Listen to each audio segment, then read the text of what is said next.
Hola, ¿qué tal? Este es el canal de Yo Androide y bueno, en este video, no sé si va a salir un solo video, si lo voy a hacer en varios videos, pero básicamente explicaré lo que es cómo crear un CRUD usando lo que es Spring Boot, usando JPA, usando Postgres como base de datos, y en el frontend usaremos Angular. Básicamente trataré de explicar de la forma más detallada posible para quienes sea la primera vez que hacen este tipo de aplicaciones, así que iré paso a paso enseñando. Básicamente el resultado final será algo parecido a esto. Como ustedes podrán ver, pues tenemos aquí donde podemos crear,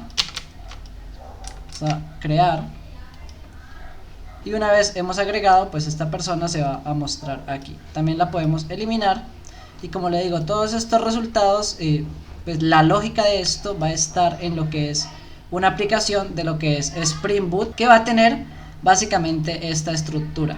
Va a tener una estructura en donde vamos a tener guardados lo que son los modelos de los objetos que queremos persistir. Va a tener también lo que son los repositorios, quienes nos van a permitir hacer todas las operaciones de lectura y escritura en lo que son las bases de datos. Vamos a tener también lo que son servicios, que son los que nos permiten, por así decirlo, personalizar las opciones que tienen los repositorios. Y también vamos a tener lo que es la parte REST, que es la que nos permite crear, por así decirlo, las famosas API REST para poder conectarnos. Y el frontend lo hemos hecho completamente con Angular. Aquí ustedes lo podrán ver que está corriendo en el puerto 4200. Entonces vamos a hacer un proyecto muy parecido, algo parecido a esto. Estos son los tipos de proyectos que están actualmente manejando en la industria, es decir, en muchas empresas se crea esta estructura, se programa el backend aparte y se programa el frontend aparte. Muchas personas dirán, bueno, ¿por qué hacer esto separado? Si con Spring Boot yo puedo tener el frontend ahí mismo, y para qué complicarme la vida conectándome y hacer los servicios separados. Básicamente se hacen por muchas razones. En primer lugar, se hace por orden, por tener todo ordenado, es decir, la lógica del backend por tener la parte y el frontend aparte. En segundo lugar, se hace también por cuestiones de mantenimiento, es decir, que si algo falla en la lógica de la aplicación, pues simplemente vamos y tocamos el backend, actualizamos el backend sin tener que perjudicar el frontend. Viceversa, si tenemos que modificar algo en el frontend, pues no tendremos que recompilar todo el proyecto completo, subir todo el proyecto completo al servidor. Otra de las cosas es que nos permite, por así decirlo, crecimiento de la aplicación. ¿Qué pasa si creamos lo que es una aplicación monolítica en donde en una misma aplicación tenemos el backend y el frontend? Pues básicamente lo modificamos, va a funcionar, pero ¿qué pasa si mañana quiero crear otra página web que se conecte a la misma base de datos? Pues ¿qué tendremos que hacer?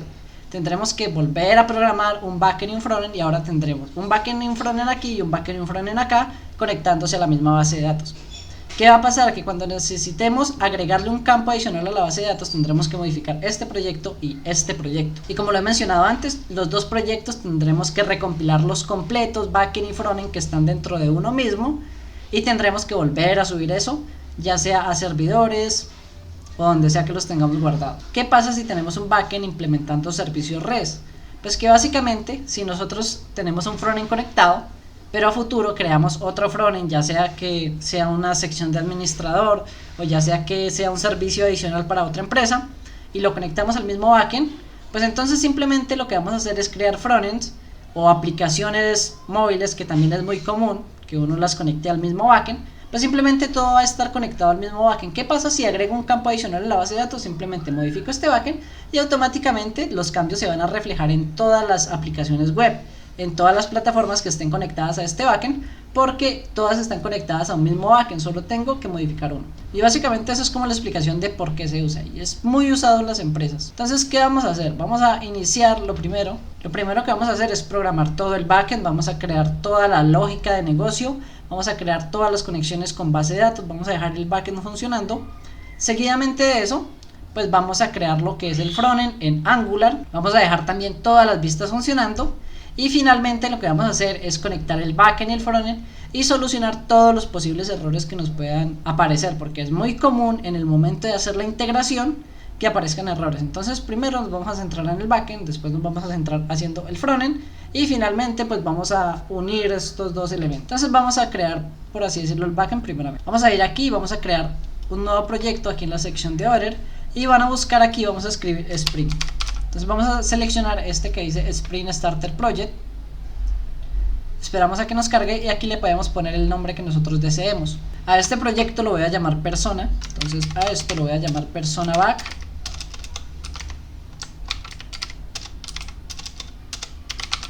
Vamos a llamar persona backend. Aquí ustedes pueden manejar la estructura de proyecto que ustedes quieran. Yo voy a manejar xyz.yoandroide.persona. Esto ya depende mucho de la empresa. Si ustedes no están trabajando para una empresa, pues simplemente dejan el .example que viene de ejemplo. Aquí vamos a dejarlo igual. Y esto es opcional. Si ustedes quieren pueden escribir una descripción. En realidad esto como que no aporta mucho. Y simplemente vamos a darle aquí clic en siguiente. Aquí lo que les va a preguntar es las dependencias necesarias para iniciar este proyecto. Por defecto entonces vamos a necesitar lo que es Spring Web, entonces vamos a escribir la palabra web y aquí nos van a aparecer todas las dependencias de web. Entonces vamos a seleccionar Spring Web. También vamos a necesitar lo que es JPA, así que vamos a escribir JPA y también vamos a necesitar Postgres, en este caso, que es nuestro gestor de base de datos. Entonces listo, ya teniendo esto preparado vamos a darle clic aquí en finalizar para que cree nuestro proyecto. Una vez ya se ha creado nuestro proyecto, pues vamos a revisar lo que es la estructura de todo el proyecto. Lo que vamos a hacer entonces es correr y ver que pues funcione correctamente. Nos va a decir que existen errores, entonces bueno. Si les aparece este error es muy común cuando tenemos mal configurado lo que es nuestra versión de Java. Entonces vamos a ir aquí a propiedades. Vamos a ir aquí y verán ustedes que tenemos un problema con la configuración del entorno de Java, con el ClassPath. Entonces vamos a darle aquí en editar y seleccionamos una que nosotros tengamos instalada o una que nosotros tengamos la seguridad de que existe. Vamos a darle clic aquí en finalizar, vamos a darle a aplicar y cerrar y verán ustedes que ya han desaparecido todos los errores. Ahora nosotros ya podemos correr nuestro proyecto. Ahora nos va a aparecer un error, pero este error ya es conocido. Bueno, más que un error es una advertencia, porque resulta que nosotros le estamos dando una configuración. Resulta que nosotros instalamos lo que es el driver para conectarnos a Postgres, pero no le estamos diciendo el atributo para conectarnos a Postgres. Entonces debemos ir aquí a este archivo, Application Property. Verán ustedes que este archivo está vacío. Entonces aquí debemos escribir la configuración para nosotros poder conectarnos a lo que es Postgres, que vendría siendo esta, nuestra base de datos de Postgres. Para eso entonces vamos a agregar la siguiente configuración y esta es la configuración que vamos a agregar. Esta por defecto va a ser la configuración para nosotros conectarnos a nuestro Postgres, localhost 5432, que es en donde está corriendo nuestra máquina de Postgres, y lo que va de aquí para allá es el nombre de la base de datos a la que nosotros nos queremos conectar. En este caso por defecto se está conectando a esta Postgres de aquí. Por defecto se está conectando a esta base de datos que se llama Postgres. Pero si ustedes quieren pues pueden crear una nueva base de datos. En este caso la llamaré persona.db. Vamos a llamarla así. Y vamos a crearla. Si ven que no aparece pues simplemente le vamos a dar clic aquí en refrescar y verán que ya aparece persona.db. Entonces simplemente debemos escribir el nombre de esa base de datos acá.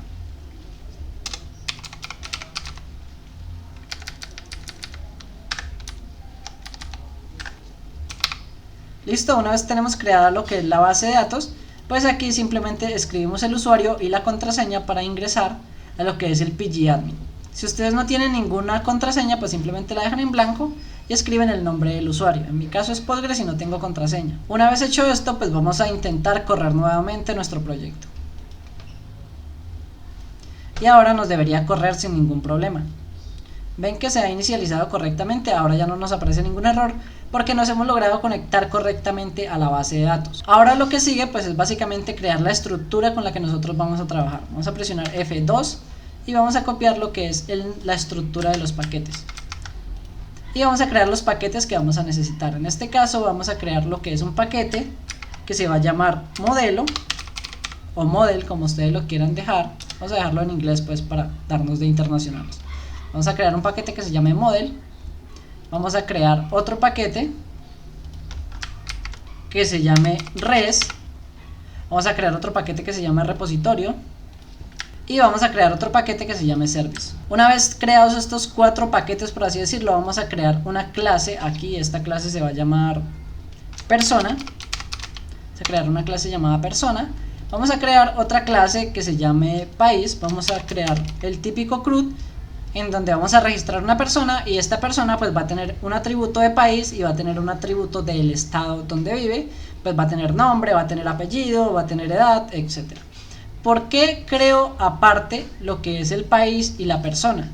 Para poder hacer relaciones uno a muchos, muchos a uno, y para que ustedes puedan también entender este tema de las relaciones, porque la mayoría de CRUDs que hacen aquí la mayoría de CRUDs que hacen pues simplemente lo hacen con una sola entidad y es muy fácil crear una sola entidad, pero ya vienen apareciendo complicaciones cuando debemos crear relaciones entre entidades. Entonces pues básicamente aquí tenemos lo que es la persona.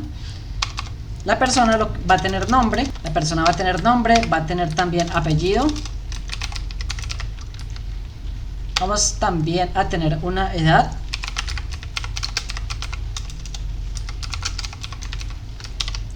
Y obviamente vamos a tener un identificador.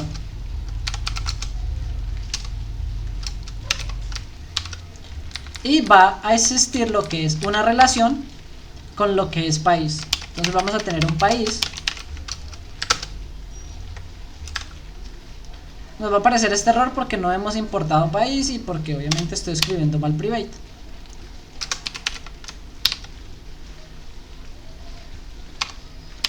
Y también vamos a tener una relación con estado. Básicamente acá en la entidad de país pues esto va a ser muy sencillo. El país simplemente va a tener un ID y va a tener un nombre. El estado o departamento pues simplemente va a tener lo que es su ID también, private in ID, pero también va a tener el país al que pertenece para poder diferenciarlo. Va a tener el país y ese estado también va a tener lo que es un nombre. Guardamos aquí y guardamos aquí. Obviamente para que esto se pueda guardar en base de datos vamos a necesitar lo que son unas anotaciones. La primera anotación que vamos a necesitar es una que se llama entity, que es la de persistent. La segunda anotación que vamos a necesitar es una anotación llamada table, que también es de persistent. Aquí lo que vamos a poner es el nombre de la tabla.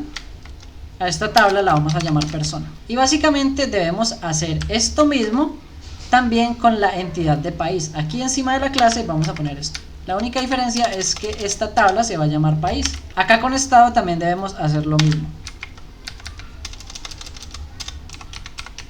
Y así es como se van a guardar estas entidades en nuestra base de datos.